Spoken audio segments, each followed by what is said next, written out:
Chatters. I'm Nat. And I'm Kat, and welcome to the Crime Chat. I'm your forensic femme fatale. Natalie is your true crime addict connoisseur.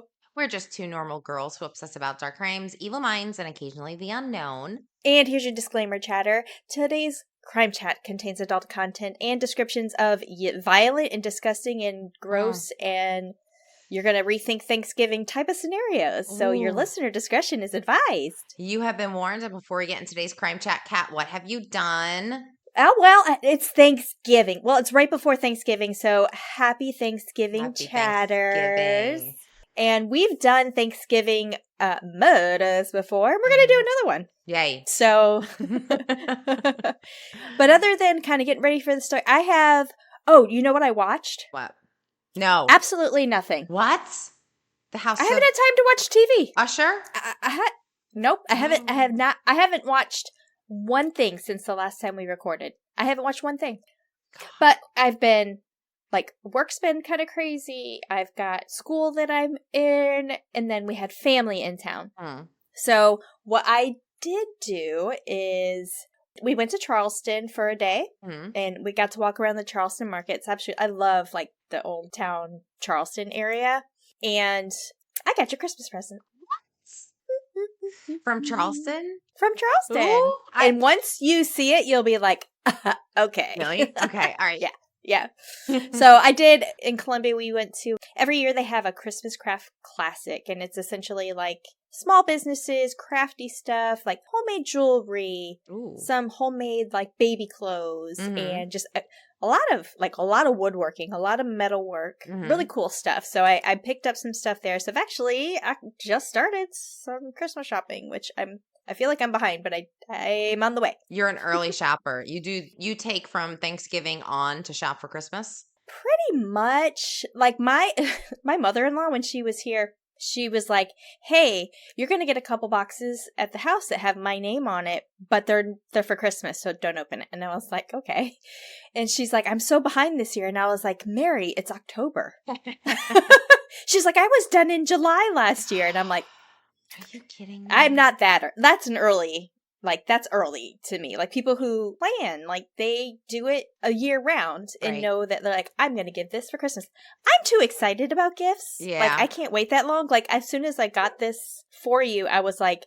You're a new grandma, though. So, this is going to be a fun year for you to go shopping. Yes. And we've gotten Scarlett, our little squiggle. We've gotten her some gifts already, too. Aww. But what I was saying, though, is, when I got yours, I wanted to send it to you right away. I was like, she's going to love it. So I had to, I'll give it a month and then I'll send it to you. You can send it to me and just, torture me and say you can't open it till Christmas. And I just got to, I'll shake it and, be like, what the fuck is it? But I think there's one other thing I was going to get you, but this one is, I saw it and I was like, this is it. Oh, I'm excited. This is it. Okay. So. Excited. And it also has something to do with our podcast, so. Ooh, okay. Love that. So it's got something to do with murder. Yes. Okay. And we talked about being on location, too. So it's all kind of tied into that. So, dun, dun, dun. Oh, my God. Now, okay. All right. I'm not going to. I'm not good. I'm not good with it. Just shut up, Kat. So that's my shenanigans. No time for entertainment. I barely have time for sleep. So I watched a movie that was really, really good. It was called River Wild. Have you ever heard of it? River? No. Wait, no, I'm incorrect. River Wind. River Wind. From 2017 it came out. Who's in it? And it's the guy that plays Hawkeye. Jeremy Renner. Yes. Yeah. Oh my God. He is such a hottie. he is. Wait, so now I got it wrong again. It's Wind River. Wind River 2017. I had to Google it because So it is about, so they're in Wyoming, and Wyoming is pretty harsh in the winter. And he's a hunter, he's a tracker. So that people hire him to kind of get rid of wildlife, hunting their, I guess, livestock and stuff like that. Yeah. So if the wolves are killing the whatever, and I got it. Controlling the wildlife. Yes. So he's got a really cool character because he's he's the badass. He's like that really traumatized character. You kind of don't know his backstory till later on, but yeah. So it takes place in Wyoming, and it's about there were two unsolved murders that they couldn't figure out. And I'm not going to tell you like what happens, but it's really cool because the girl that you like, what's her name? Elizabeth Olsen. Yeah. Elizabeth Olsen is in it. She's the lead, and Yeah. they make a great like they together. I've never seen them in a movie together, but this movie was exceptionally good. Like we they were in crying. Avengers together. Were they? Oh, that's right. Who was she? She was She's the Red Witch, the Scarlet Witch. Scarlet Witch. Okay. Mm-hmm. All right. I totally missed that. I didn't even realize they were in there together. Yep. All right, because he's Hawkeye, but the one thing that's disappointing in Hawkeye is that he doesn't have any special powers. He just has like a bow. But he's very good at it. He can climb very fast. I guess so. He's a hottie. He's a hottie. So I'm sitting here, and all I can see is my fat lip on the camera. I don't see it. I can see it. So Chatters, I have a fat lip, but I did it to myself, and it's a gym injury. And when you try to lift heavy things and you don't do it right, they can cause injury. And that's all I can do. It hurts. It's like throbbing. So you're lucky you didn't break teeth or... Yes, I'm lucky I didn't, like, because I ended up biting my lip when I hit myself in the face with the bar. But I ended up, like, so it's functional fitness, and I was doing, for those who are familiar, functional fitness, aka CrossFit. I was doing a hang clean, and I went to do a push press, and I hit the bar on my chin, and that made me bite my lip, and there was very little blood, thank goodness. And I have all my teeth. Oh my God. And she let out a... I said, ah! Oh my God. And this happens, what, an hour ago? 2 hours Just ago? Just a couple hours ago. Yeah. See? It's very fresh, and it's throbbing, so. And we never miss a crime chat. Doesn't matter. No. Bruised, maimed, it doesn't matter. We're here. Okay. All right. So, Kat, before you get into your story, I did a little intro on Thanksgiving. Yeah. Okay. So, I don't know if I would say Thanksgiving is definitely ranked within the top 3 of my favorite holidays. The first 2 would be either Halloween or Christmas. Sure. Yeah. Yeah. So. Do you have plans for Thanksgiving? Yes, I am going to cook. Good. Something you haven't done in a while, like as far as like people having people over? And like you were talking about. Yeah. I haven't done that in 3 years. Yeah. So I kind of enjoy going to people's houses and not worrying about cleanup. And, but you know what? I'll do it this year. This Thanksgiving, I'm going to be on a cruise ship. Ooh, where are you going? We're going to the Caribbean, yeah. Again. So we're going to Bahamas, Honduras, and a couple stops in Mexico. Chris and I, and then our friends that we cruise with kind of in the November timeframe. And usually we're gone the week before Thanksgiving. The ports that we wanted to go to were over Thanksgiving week this year. So we're like, you know what? I'm not buying any of that stuff for Thanksgiving. Yes. So now do they have like Thanksgiving meals on the cruise ship? They'll go all out. Really? With all the fixins. Is this the first Thanksgiving or first holiday you're on a cruise ship? Is this the first time you're experiencing an actual like U.S. holiday? I would say on a cruise ship. Mm-hmm. Yeah, I've been over like I think minor holidays before. I'd say minor, just like I don't know, Flag Day or something. But they like to, have themes and that kind of stuff. And we went one year. I remember it was like around New Year's or something like that. And maybe it was like January, February, and they still had some New Year's stuff kind of decorated on the ship. So like they'll go all out decorations, and they'll have, I'm sure, huge pieces of chocolate. Like they'll probably have a huge turkey that's carved out of chocolate and all kinds of stuff. So gonna have all the feast and none of the fuss. All right. That sounds really, really good. I'm very jelly right now. You know something? I was watching I subscribed to a new channel, and I was watching it, and I'm like, God, this reminds me of Kat. So not the person doing the channel, but just like the story. So I think the channel is called like the Fat Plumber or the Old Fat Plumber or something weird. Like it's just something really odd. But the guy that hosts it is a retired, I want to say Marine. And he's just very like good at US history, and he and what he does is he kind of like goes into, certain struggles that we've had in the past, and he kind of like goes into detail and how like the last story he did was what was it called? It was called the Mission Priamantis. It was, I'm going to look up right now because I want you to see it. I looked up the Fat Plumber, and it says, I'm an experienced plumber and heating engineer for 40 years. He's in the UK. I don't think that's the guy. It's not the guy. It's not the guy. Wait. Or is it maybe not Fat or the Old Plumber? Old Plumber. See, I thought I subscribed to his channel. I'm sorry. I will subscribe. But so he goes into just stories, military stories and stuff like that. And his take on it is so freaking funny because he's coming from a very blue collar attitude, and like whatever he's saying is very relatable, but he kind of like, he has a little bit of a shtick to him. And it was so enjoyable to watch him. And like, I learned something. I'm like, oh, I never heard of that little issue we had in the Persian Gulf during that time. Like, I didn't know about it. Yeah. But the way he described it, I'm like, this reminds me of Cat.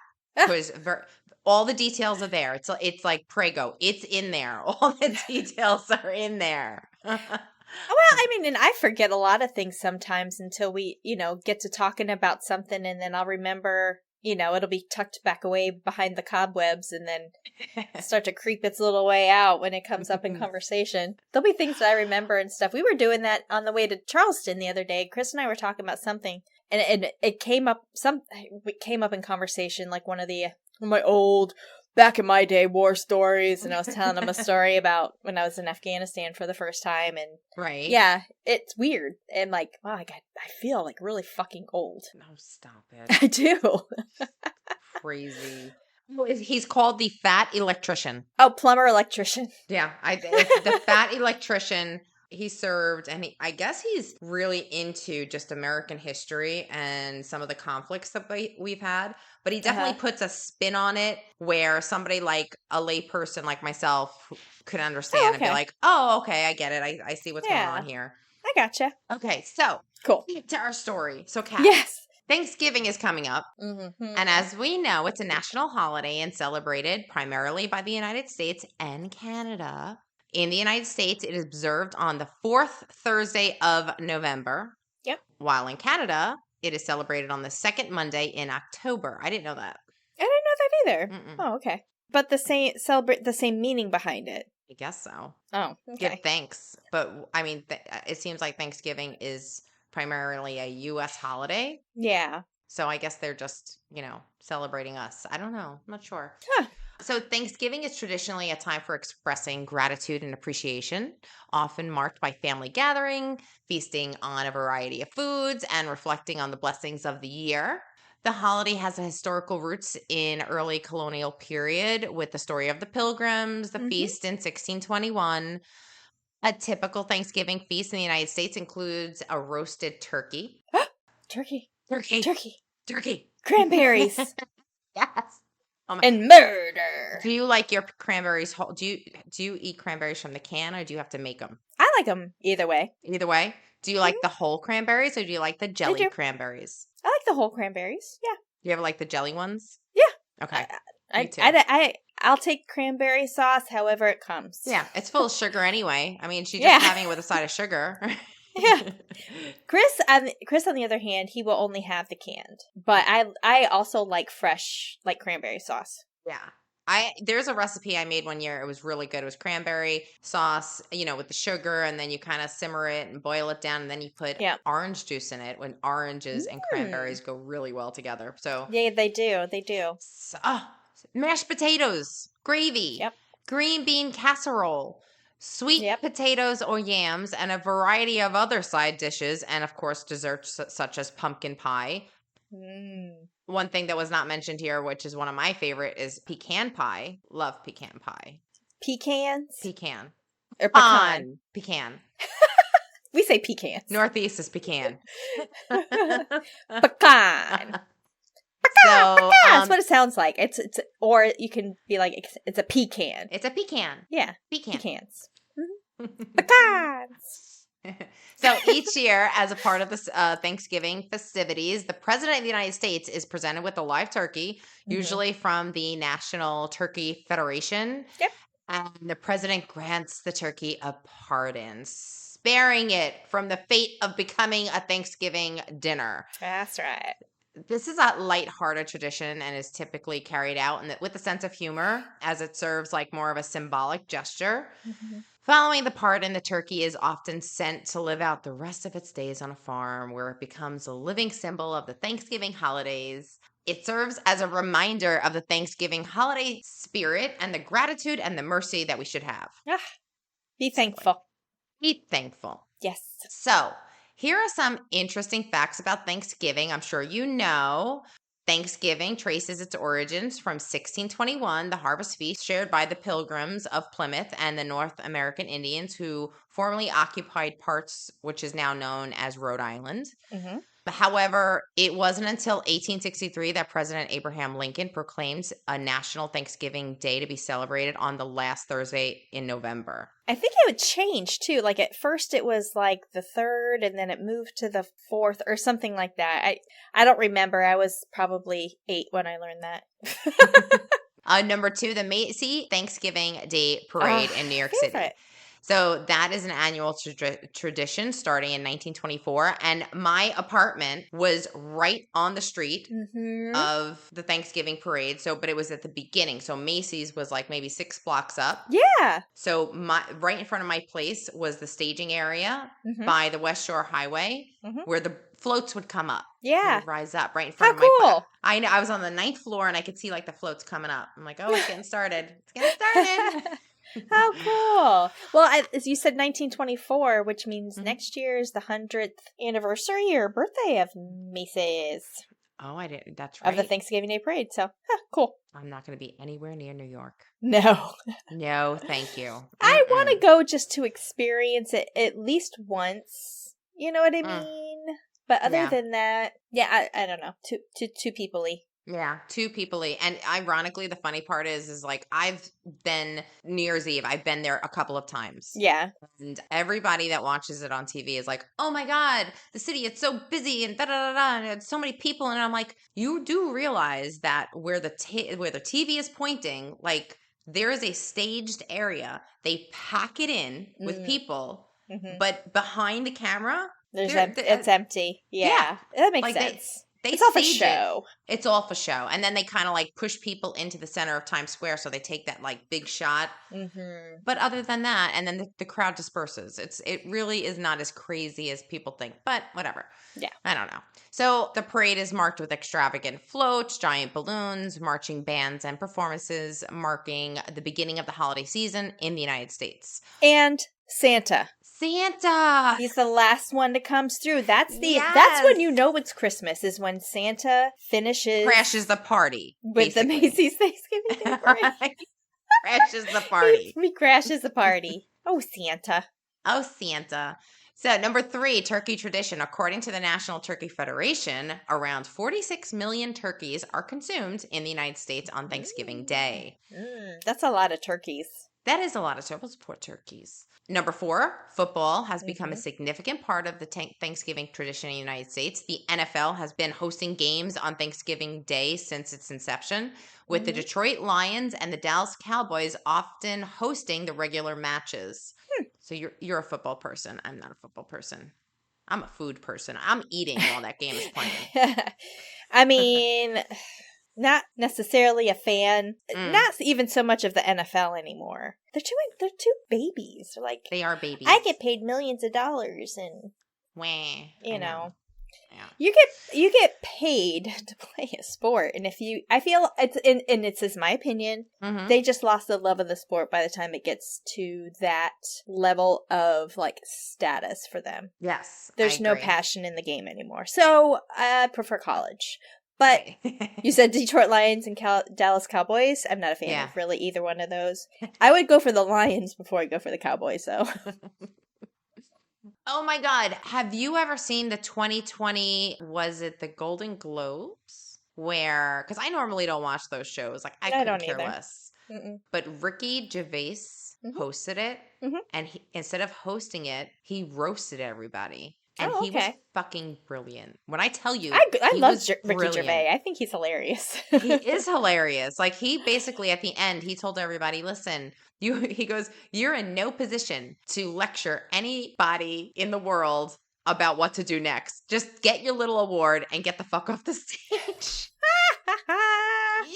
You literally have 5 seconds to take this and leave. Right. He's like, thank you, God. Thank your agent, and get the fuck off the stage. I'm like, oh my gosh. It needed to be said. It needed to be said. Yeah.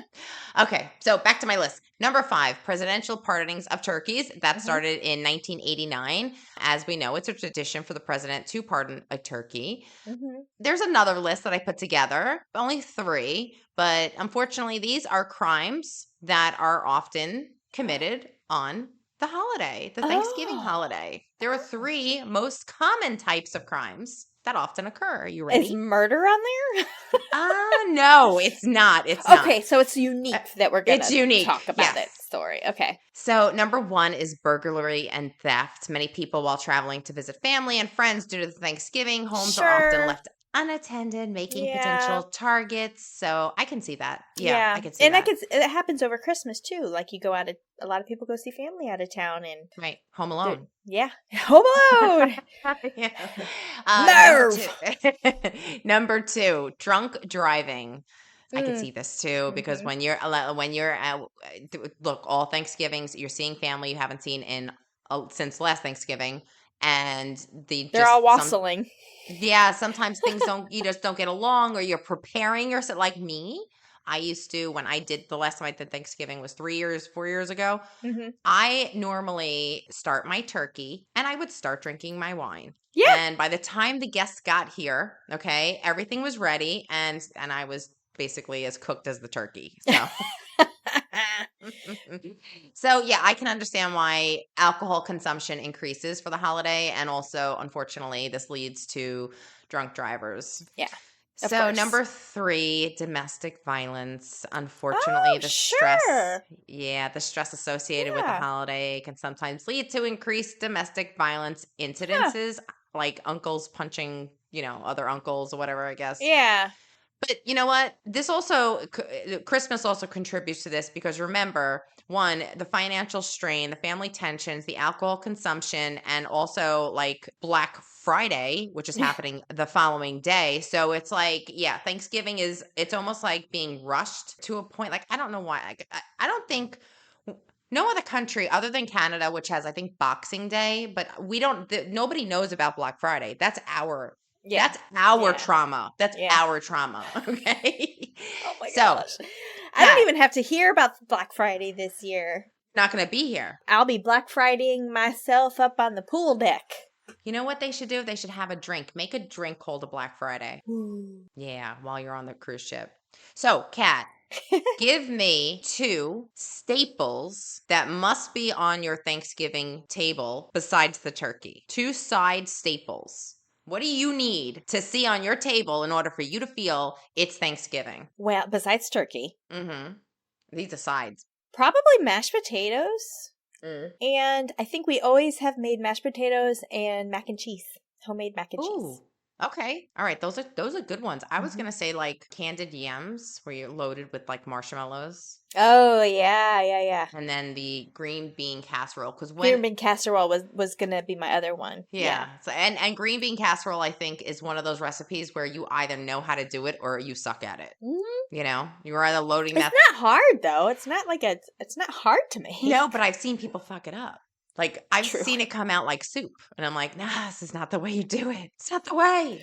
But there's directions on the French onions package. It's true. It's really easy to follow. Okay. Well, okay, chatters. So that is basically my list. Yeah. Let us know what your staples are on a Thanksgiving table. Yes. And we are ready for Kat to just incorporate the murder. Yes, we're going to intertwine murder into a family feast of fun and football and fall. We're going to talk about the story of Omaima Nelson, and you've never heard of her. No. Or it doesn't ring any bells. Nope. Maybe it will when I get into the story, though. Okay. Because I would say the first thing that comes to mind is She's Hot But She's Psycho, the song. Oh, she's cute but a psycho. Well, is that the picture of her? So yeah, behind me is like a little graph. It says cranberries, turkey, and murder. Mm-hmm. And then on the other side, this is Omaima Nelson. She's gorgeous. She's absolutely gorgeous. Yeah. Okay. Well, she was born Omaima Arif. That's her maiden name. She left Egypt looking for a better life in America. Mm-hmm. And it wasn't long before the beautiful 23-year-old met a man more than 30 years her senior. Mr. Bill Nelson. He was flamboyant, large, belt-buckled 56-year-old. Within 4 weeks, their whirlwind romance got pretty serious pretty quick. They met in a bar that Bill frequented a lot. He enjoyed drinking cheap beer, playing pool, and one night, this beautiful lady was at the pool table, caught his eye. He was immediately attracted to her dark skin, her curly hair, her exotic look. And as quickly as the romance started, within a month of knowing each other, one of them would be dead. Dun, dun, dun. From a crime of unspeakable series of violence acts. Really? Oh, yes. Boy. Oh boy. But before we get into the crime, let's talk about Omaima and Bill. Omaima was, I said, born in Egypt. She was born in southern Egypt, kind of near the Sudanese border. She grew up in a poor farming village, and her life was extremely hard. I know a lot of people are like, well, they have a hard, upbringing. Hers was like harder than most. Hers was very difficult. Her father was a violent man. He had a temper. He abused her physically and he abused her sexually. And eventually her parents did divorce and she moved to Cairo with her mother in an area called the City of the Dead. And it's called the City of the Dead because it's a kind of like a slum area where there's 500,000 people squeezed into this very small area among the vast amount of cemeteries. And it was made up of thousands of graves, tombs, mausoleums, and a lot of the residents, they didn't have housing, so they actually lived in the tombs with the dead. Oh my God. Okay. Yeah. So this wasn't easy for Omaima. And she was looking to get a better life. She didn't want to be involved with any of this anymore. So when she was 17, she did meet an American oil worker who was working in Egypt. They got so involved to a point where her family actually insisted that they get married. Egyptian men weren't necessarily interested in her either, and she was afraid that they would never be attracted to her because she wasn't a virgin, because she was sexually assaulted. Oh my God, that's terrible. But with this American oil worker, she knew that this was basically it's my way out.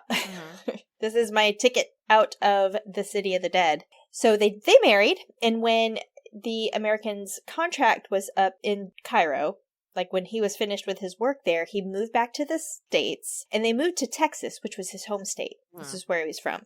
Unfortunately, it wasn't long after that their relationship did fall apart, and they divorced. Right. So now Omaima, she's 18, alone, a strange person in a strange land with not the ability to speak very much English, with a strange language.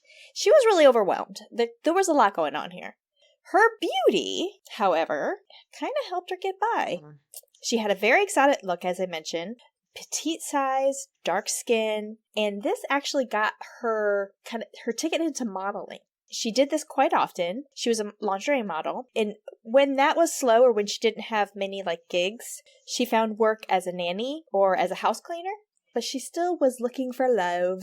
She wanted a man to take care of her. And a lot of times over in the Middle East too, the man does the work, the wife stays home, so her working for it, is a little... Yeah. She's like, I want somebody to take care of me.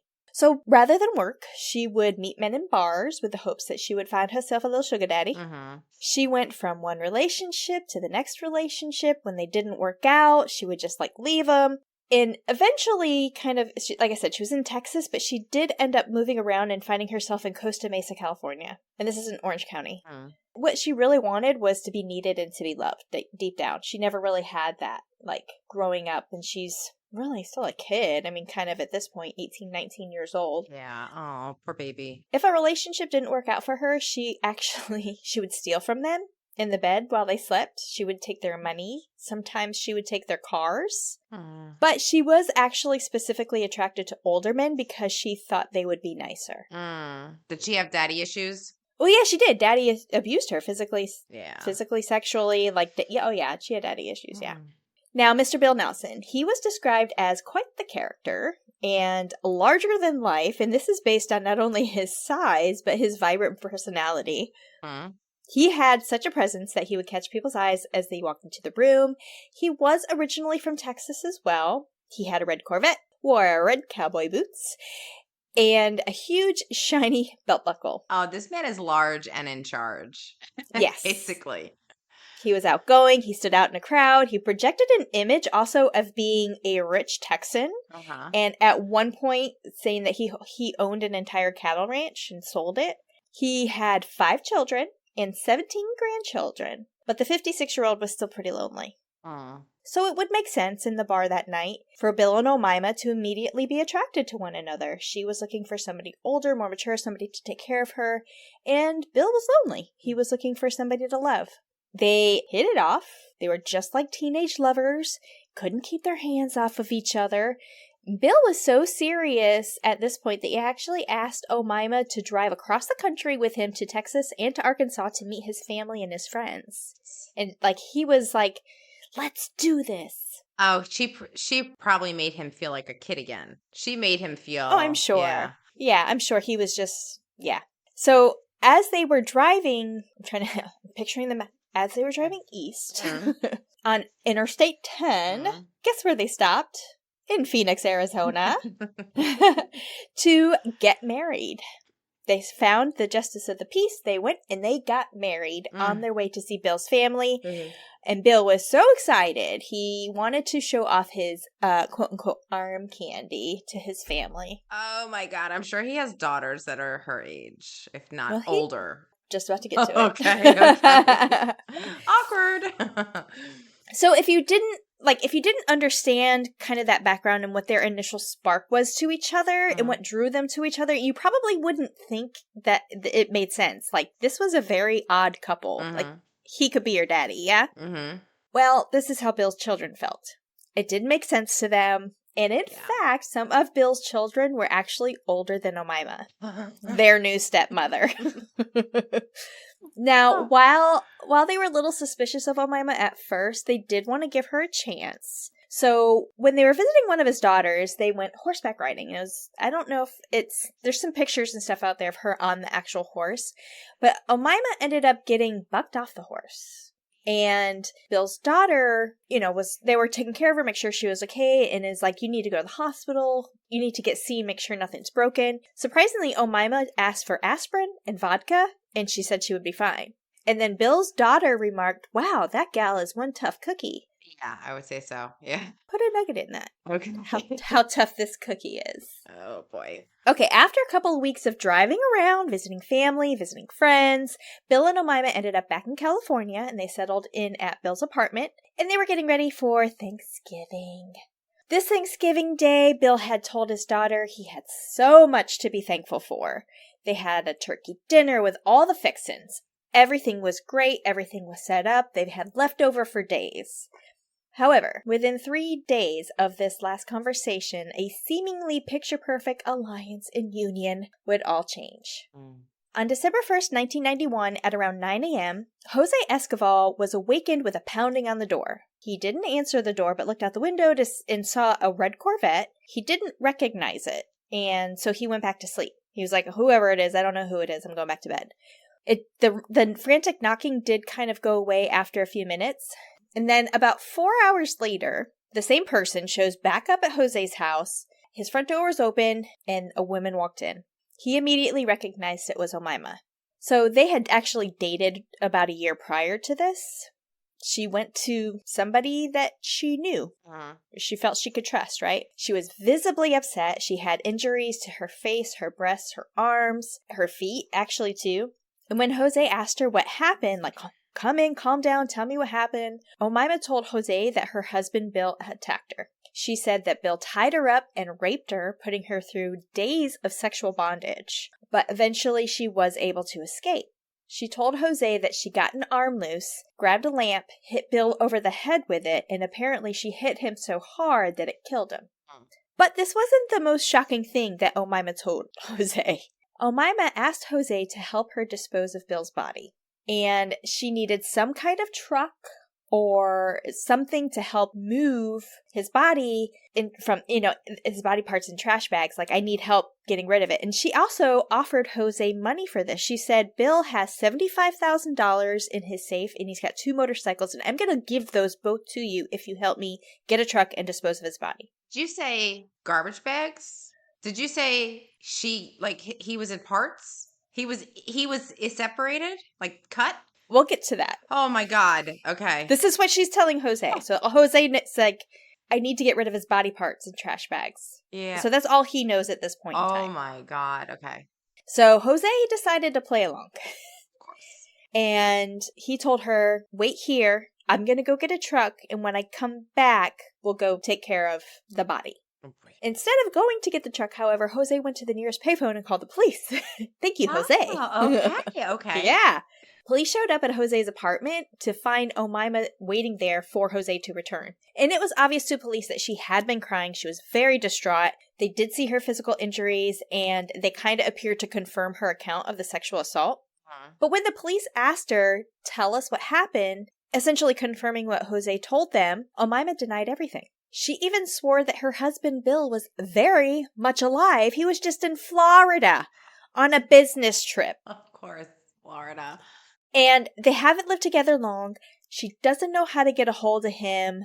She's cooperative, but some of her answers just kind of didn't line up with what police were like. This girl's kind of suspicious. Yeah. Like, we don't know. Yeah. So the police then take a closer look at the red Corvette that Omaima drove to Jose's apartment. When they looked in the passenger seat, they saw a bag, a black trash bag.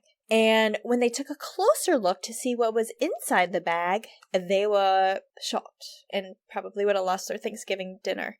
It was filled with blood-smeared newspapers and what appeared to be human organs. Oh, boy. Oh, boy.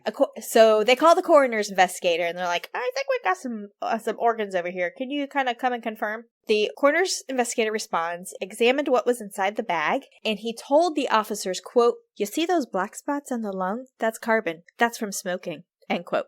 And Bill was a smoker. Oh. Clearly, Omaima was not telling officers the truth, basically when they confronted her in Jose's apartment to what they found in the car, right? Omaima was taken to the Costa Mesa Police Department for questioning. Now, when she was taken there, other officers were dispatched to the apartment that Omaima and Bill, where they lived. When they arrived at the apartment, they knocked. Of course, nobody answered. So they did force entry into the apartment via the window. The apartment was apparently a cluttered mess. It was disgusting. Boxes everywhere, computer parts, miscellaneous junk everywhere. So apparently Bill was a reprogrammer, computer reprogrammer, programmed computers, and built computers from spare parts. So I guess he kind of did this as a little side hustle. Initially, they didn't see any indication that there might have been a struggle, and it was just a messy, kind of cluttered apartment. So back at the police station, during Omaima's interview, it took about 3 or 4 hours. She was cooperative, but she was rambling. And she was just going on and on and on. She never, hardly ever sat down for the whole time. She just paced back and forth, back and forth, back and forth. She talked in third person. She talked about hallucinating. But most of all, she denied that Bill was dead. When she was confronted about what she told Jose, she said, quote, he's on acid. He doesn't know what he's talking about, end quote. So then she was asked about the bag of organs that were found in the red Corvette. Omaima blamed Bill. She said that she thought that Bill killed someone. When the police asked her, why would Bill kill someone? She said he was a dangerous man and was in jail for 4 years. And then she went on to explain. Omaima said that Bill was recently paroled. So during the 1980s, Bill was a pilot in Laredo, Texas, and one of his trips, he would go back and forth to Mexico, to Colombia, and he flew a DC-3 propeller plane, which is kind of... It's not like a super small plane. Maybe fits 12 passengers, 10, 12 passengers, something like that. Anyway, one of his trips, he was arrested after the plane landed back in the United States because it was filled with marijuana. And there was a rumor also at some point somewhere, I couldn't really find a whole lot into this, but saying that he worked for the CIA at one time, but that didn't help him. He was convicted of smuggling and spent 4 years in a federal prison. Wow. So Omaima claimed that Bill, however, committed much worse crimes than this. She said, quote, he raped women and stuff like that, end quote. And she said Bill tied her up and raped her too. And at one point, Bill had that night, or she was trying to explain what happened to Bill, Bill sat on her chest and she couldn't breathe. So police asked her what happened to Bill. Like, how did you escape if he tied you up, if he was raping you? And it was weird. She continued to deny anything happened to Bill. She said, quote, I don't know. I don't believe he's dead. He can't be, end quote. He's in Florida. He's in Florida with the gators. So continuing to be like completely distraught, she could not, or would not, explain how she ended up at Jose's apartment with a bag of human organs. So getting nowhere, they said, okay, if you're going through all this trauma, we're going to send you to the hospital. And we want you to get a sex assault examination. We're going to document your injuries. We're just going to keep a record of this. Omaima goes off. She's getting her examination. Police are still at the apartment, her and Bill's apartment, going and searching. And they did discover something might have happened. Something actually really horrible happened. Oh. So they started to take a deeper look when they found a blob of like a spot of blood on one of the doorknobs. Then there was a pool of blood kind of down the wall and on the carpet. And amongst the mass of computer boxes, they found more black trash bags that kind of looked like the bag that was in the Corvette. Once they started going through the trash bags, they found more body parts. Also in the bags, a broken lamp and a broken iron that had hair and blood on it. As they made their way through the kitchen, they were in for something a little bit more than their Thanksgiving dinner. They found a pair of hands in the frying pan that were apparently cooked along with some white turkey meat. Are you fucking kidding me? That's crazy. Okay. The garbage contained parts of a human hip with turkey and cranberry sauce. And in the freezer, there was some there was some Thanksgiving leftovers. There were hot dogs. There were vegetables. And oh, by the way, there's Bill Nelson's head wrapped in aluminum foil. Next to the cranberry sauce. Next to the cranberry sauce. Or what they thought was Bill's head anyway, because apparently Bill's head was burned beyond recognition because Omaima deep fried it. Are you fucking kidding me? Are you fucking kidding me? Okay. That's insane. This was in 91? 1991. Yep. That wasn't common to deep fry a turkey, let alone a head. Well, we'll kind of get to the timing a little bit, too, and kind of what some of their concerns were. Okay. So as police made their way, they're through the kitchen, they're like, okay. They make their way to the bedroom. They found some evidence that kind of validated Omaima's claim being tied up and raped. The 2 bedposts were broken. There was a rope laying on the bedroom floor. But when investigators examined what was left of Bill's ankles, which they found in one of those trash bags, they found a ligature marks that revealed that he probably was the one that was tied up and not Omaima. My God. Also, a look at the mattress revealed that it was so freaking saturated that it was soaked down through the box spring. Like, through the mattress and then, through the box spring. Oh, my God. She, butchered him on that mattress, basically. Oh, yeah. That's crazy. So meanwhile, police are discovering this. Omaima's still at the hospital. The nurse who examined Omaima said there were no indications of rape. There was no trauma, vaginal trauma. There was no anal trauma. A physician also indicated that her physical injuries were not indicative of somebody in a struggle, and that they were a little bit more consistent with somebody who was dismembering a human body. Because, there's blood everywhere, the knives slip. You're going to injure yourself in doing this. Right. With these results, and the results of the search of her home, they brought Omaima back to the police station, and she was confronted with everything. And she said, quote, I have a confession. Ooh. Okay. Not only did she admit that Bill was dead, she also admitted that she killed him. She said she didn't remember how she killed him, but that she got up and found him in a trash bag. And when she was asked why she killed Bill, and I'm going to say Kill Bill a lot, and it's going to remind me of the movie, So when she was asked why, Omaima said, quote, something inside of me told me that I had to do it, like demons, end quote. Then, she begins talking about drugs and drug use and how she was abused and her childhood. And she said mysterious people contacted her. She had visions. She said there were 2 women with blood all over them, and they walked in and said, quote, he must die, end quote. Police didn't know what to believe, and if she was truly, like, mentally ill, if something was seriously wrong with her, or if she was just kind of grasping at anything she could to minimize her involvement. But at the end of the interview, she did ask for a psychiatrist. She was booked.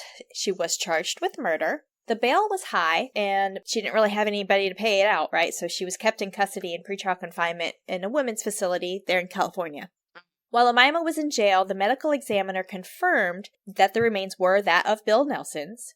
Piecing together how he died, the medical examiner said he had more than 25 blows to the head, and it was a very violent death. She likely used the lamp and then the iron that was found in the apartment that had blood and hair on it. But after Bill died, he was then dismembered with such precision, like methodically, skillfully, that the medical examiner wondered if Omaima had ever cut up a body before, because the cuts had seemed like they were done by somebody with some kind of experience. That's scary. Like she maybe in the city of the dead. Where's her daddy? Where's daddy? Oh. Who's your daddy? Who's your daddy? Oh my God. But even more disturbing, okay, when the medical examiner weighed all the body parts and the organs and compared it to Bill's known physique, there were about 80 to 100 pounds of him missing. Where was he? Since they knew that the head was deep fried and the hands were in the fryer, it was not hard to imagine what happened to the rest of him. After all, it was only a couple years from Jeffrey Dahmer, cannibalism, those incidents that have happened right beforehand. Like this, Jeffrey Dahmer was still in the back of their minds, like from the 80s, and this was only 91. So they're like, is this another Jeffrey Dahmer? Like, do we have a fucking cannibal here? Like, Yeah. Police interviewed Bill and Omaima's neighbor, and he said the whole weekend the garbage disposal ran constantly, to the point that it actually broke either late Saturday night or early Sunday morning. And if you recall, Sunday, December 1st is when Omaima went knocking on Jose's door after the garbage disposal broke. Okay. Trying to figure out if Bill was like Omaima's first victim, or police did spend quite a few days digging into her background. They found a long list of prior offenses to include theft after luring men in with a promise of kinky sex. In 1989, then 20-year-old Omaima was caught shoplifting, and she turned violent. She bit the female security guard in the breast. When she was confronted about shoplifting, she bit the female security guard in the breast, almost like completely severing it off. She grabbed another guard in the crotch, debilitating him, and she ran, but eventually she was arrested for not just the shoplifting, but also for battery. She did spend 2 months in jail. Oh my God. So she fucking freaked out. Yeah. By 1990, she was living with another man, surrounded by very eerie circumstances to what we just talked about. And you'll never guess what his name is. Oh. Robert Hansen. What? Not the same Robert Hansens that we have talked about back to back last season. There's another Robert Hansen. God, is he connected with murder too? Well, he's actually quite important to the case. Okay. He told authorities that Omaima lived with him before she moved on to Bill Nelson, and that their relationship was built entirely around sex. Like, it was a completely sexual relationship. When she told Robert that she wanted money, Robert said, "What are you going to do for me? You're gonna give me a little nookie?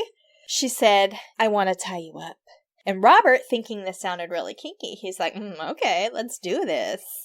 However, once he was tied up, Omaima pulled out a handgun and demanded money from him. Robert was able to free himself and was able, he was able to get out of the tie, at least from one of his hands. He did take the gun away from her, and then he kicked her out. He's like, but he was so embarrassed that he never reported this to police. Wow. And it wasn't until Bill's murder or death was in the news that Robert actually came forward. He could have been Bill. Exactly. But he was able to get free. So after Robert came forward, then the prosecution actually added on the assault charges for Robert onto Bill's murder charges. The assault actually revealed a lot more into Omaima's motive that had nothing really to do with demons or visions. She was just a gold digger. She's She's a psychopath, yeah. Yeah. Oh. So Omaima goes on trial 1 year and 1 day since she was arrested. So December 2nd, 1992, in Orange County, California. And prosecutors really thought that they had a slam dunk for the first-degree murder charges. They had her confession. They had tons of physical evidence. But there was one thing they really didn't have, and that was showing Omaima as the manipulative gold digger that they arrested. She changed her appearance. She, came in completely different. It had been a year. And one of the jurors actually commented saying that she looked very sad and that she had, quote unquote, been through it. So she played that victim up, throughout the entire trial. So prosecutors opened up the trial with a more horrific event than what Omaima had been through as a child, as to what Bill went through. He was beat to death and then dismembered. Yeah. And probably eaten. So they did theorize that Bill entered a consensual bondage session with Omaima. So they're theorizing about the night about what happened on Thanksgiving. She tied him up to the headboard, probably then demanded money and access to his wealth, like she did with Robert. Bill probably refused her request, and then that sent Omaima into a rage. She snapped, which is, by the way, you can watch this episode on Snapped. Yeah.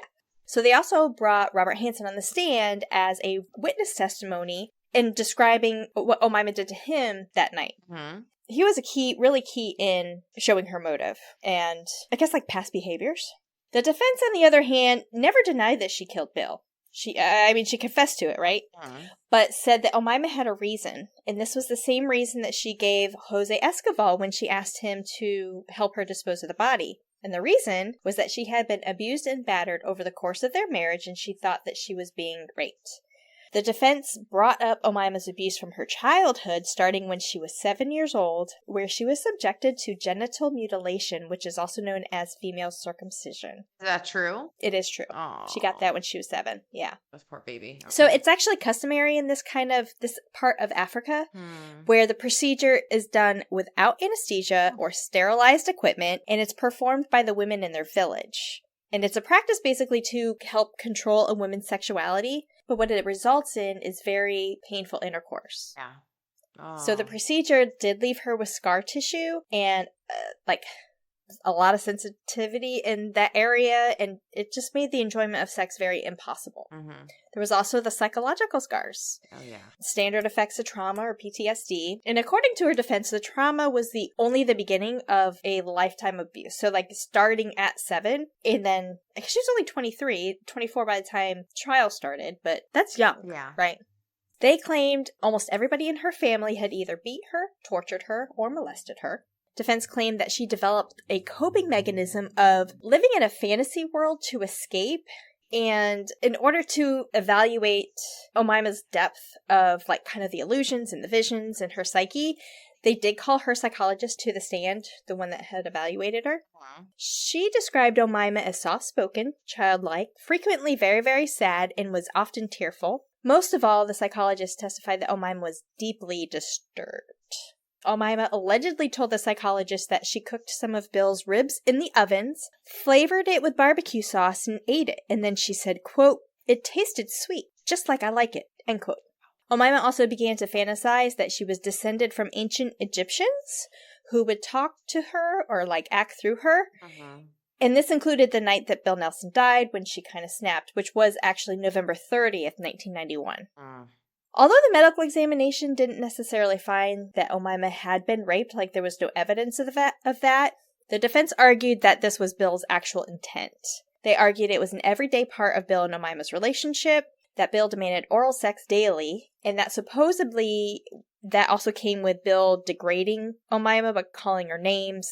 And that night, Omaima said that Bill demanded sex from her and was not performing to his expectations. And Bill started complaining, and Omaima wasn't performing it oral sex right. Basically, as his anger towards her increased, the insults increased, and the defense said that just something snapped with Omaima. She became psychotic and told her psychologist that ancient Egyptians helped her. They ordered her to kill Bill and mutilate his body. The ancient Egyptians believed that if a body is cut up and dismembered, that they're scattered so they can't go to the afterlife, and Omaima would not have to worry about Bill coming, meeting her or hunting her in the afterlife. Yes. Wow. The prosecution did try to dismiss the psychological issues and focus more so on Omaima's behaviors, being calculated and cunning, and basically just saying Omaima's trying to get an insanity defense. Omaima actually took the stand in her own defense, too. She told the whole story about what happened when she was a child, all the way through the different relationships, and then all the way through that night. She said what began as a hopeful relationship turned to what she felt like was a nightmare. She testified that on their drive to visit Bill's family, that he threatened to kill her. He said if she didn't do what he wanted, he would bury her in the desert. Omaima said she took this very seriously, and on the night of the event, Omaima testified that it was a violent sexual encounter that only ended when she grabbed a lamp off the bedside table. She broke the lamp over his head, and then grabbed a nearby iron and beat him several times with it. 25 times, if you remember. But she did that until the handle on the iron broke. Wow. Okay. So she grabbed the next weapon that she thought she could find, which was a pair of scissors. And she started stabbing him. Mm. She said, quote, "I just picked it up and I told him, get off me, end quote. Apparently, this is where her memory goes dark. She said, I blacked out after this. She had no memory whatsoever of dismembering Bill. She denied ever eating Bill also. She said her next memory that she finds was finding herself alone in the apartment that day with bags everywhere with human remains in it. She maintains the fact that she blacked out this entire time. In response to some of Omaima's claims, the prosecution actually showed a video of their road trip where it did not show tension. Mm-hmm. It did not show that something might have taken place. Omaima and Bill, it was quite the opposite. They were behaving like two kids in love, laughing, having a good time on a road trip. So to kind of counter what Omaima was saying. Mm-hmm. But as a result, also, it kind of came up of his sexual assault. She castrated him and disposed of his genitals in the garbage disposal. At some point in time, this also was claimed to have happened. But the trial did end, and it was so weird. The trial ended December 17th, 1992, but the jury didn't reach a verdict for almost a month. Oh, okay. January 12th. And it wasn't necessarily on if she did it, right? Defense never tried to fight that. Was it premeditated or was it not premeditated? That's kind of what got them hung up. Mm-hmm. But what they did decide is she was convicted of second-degree murder and not the first degree with the premeditation. Okay. She was also convicted then of assault with a deadly weapon for the attempted robbery? Mm-hmm. The attempted robbery of Robert Hansen. Mm-hmm. She was sentenced to 25 years to life in prison. Okay. Now, Omaima did say that she was sorry for killing her husband, Bill Nelson, but she felt that she was in a fight for her life. And if she hadn't killed them, she would have been killed herself, saying, quote, "I'm not a monster," end quote. During her incarceration, Omaima ended up marrying a man in his 70s. He came to visit her. He was wheelchair bound. He did come to visit her. Okay. And they would engage in conjugal visits up until he died. And guess what? He left her his entire estates and all of his money. And apparently, behind bars, Omaima found a man to take care of her. Yeah. How do these women find these men? How do they do it? It's not like, because before she was like going to bars and trying to, leaning sexy over the pool table. She's like, I got your cue stick right here. Okay. I don't know how she did it behind bars. Somebody was writing to her. It was something like... these women, these psychopaths, they always find multiple men that would do anything for them. All the time. Yeah. Oh my... Yeah. Okay. So in 2006, Omaima's first parole was denied when, quote, commissioners found her unpredictable and a serious threat to public safety, end quote. She was denied parole again in 2011 when the board determined, quote, she had not taken responsibility for the murder and would not be a productive citizen if she were free, end quote. The last thing I saw was Omaima's next parole is in 2026, and she will be 58 years old. Wow. And that is the beautiful family Thanksgiving murder. Oh my God. I feel bad for her though. Like, her backstory is terrible. Mm-hmm. It's traumatic. It's horrible. But it doesn't condone what she did. But I do feel bad. Exactly. I do feel bad for her. I do think she probably did black out. I don't know. I mean, and she still contends that, like, I don't know. She probably did go into some kind of rage, like, but the fact that she has an MO, right? She's got a way where she tries to get these men and literally she lures them in with the promise of sex. She ends up going a little bit further and being a little bit more believable, kind of with every relationship, going a little bit longer.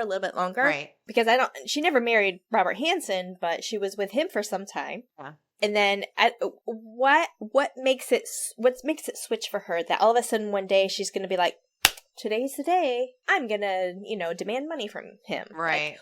Like, what makes that, like... I don't know. I think as far as her blacking out, like, I think, especially when it comes to sexual assault at a young age, it's very common for children to black out. And if she did have some type of castration, female castration, I could see all that being plausible. Yeah. As far as her reaching out to men the way she did, that just may be very that's probably how women survived in her previous culture, just to kind of... Well, I mean, but her family was also kind of embarrassed of her. But you can't exactly go out as an independent woman saying, I'm going to do it all on my own. I don't think it was culturally acceptable. Right. If they're castrating 7-year-olds, I'm pretty sure it's not culturally acceptable for her to not be without a man to take care of her. Right. So maybe she just is just, I don't know. I feel bad for her, but I don't, because that was pretty... It was brutal. The deep frying the head kind of, sorry. They were like... opening up this aluminum foil, and they're like, I think it's a head. But we really can't tell, because it was so burned from being deep fried. Oh my God. And but I mean, and plus with the neighbor saying, like, the garbage disposal, so either she consumed it or she got rid of a lot of the meat down the garbage disposal to the point that it actually broke. Right. Or she ate some? I think she did. I think she did. Especially if she told the psychologist that she cooked his ribs and ate them and they tasted sweet just like she likes it.